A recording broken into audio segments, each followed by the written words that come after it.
Hi everyone, and welcome to week 2. I hope you had a great week 1. We had some really good discussions. We had some information that maybe might be new to some people and maybe a review to others. But the first week is really about getting our strategic mind in place and really not thinking tactical anymore. And also not necessarily thinking about the company in terms of just the marketing function or just the finance function or, operations, whatever. Strategy is the entire company. That's what you really need to remember here is that it is overall the entire company. So we're going to look at in the future chapters about business level strategy and about corporate level strategy, but right now we're still in the beginning of the book. We're still in the analysis portion of it, because remember, the definition of strategic management is the analysis, decisions, and actions a company takes in order to create and sustain a competitive advantage.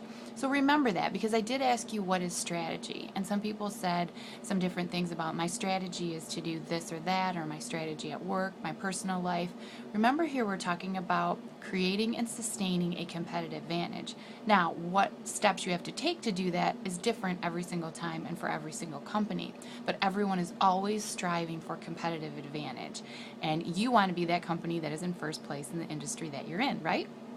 So as we move into chapter 3, one of the things I want to bring to your attention is exhibit 3.1. Really important concept here about the value chain. And at the bottom of that exhibit, you have the actual value chain to make a product. So inbound logistics, which means if we're going to make cars, our inbound logistics is going to be bringing in the tires, the aluminum, the metal, the gaskets, the windows, the glass. All the pieces and parts of making a car would be inbound logistics. Then you have operations to actually manufacture it. Outbound logistics, so where you ship it and store it. Marketing and sales, obviously, to sell that and promote that car. And then the service piece, which for every company this is different, but this would be the follow-up piece for after the product is sold.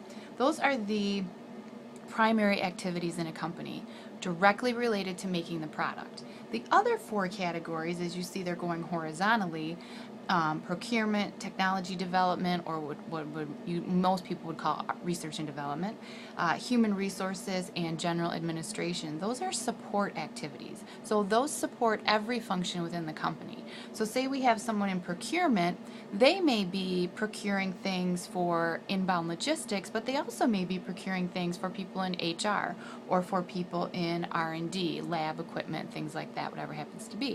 All right, so those support activities help all the functions in the company. The primary activities are for the actual production, so please remember that of the product that we're making. Our value chain would look a little bit different if we were in a service industry, and this is in the book and a few more pages.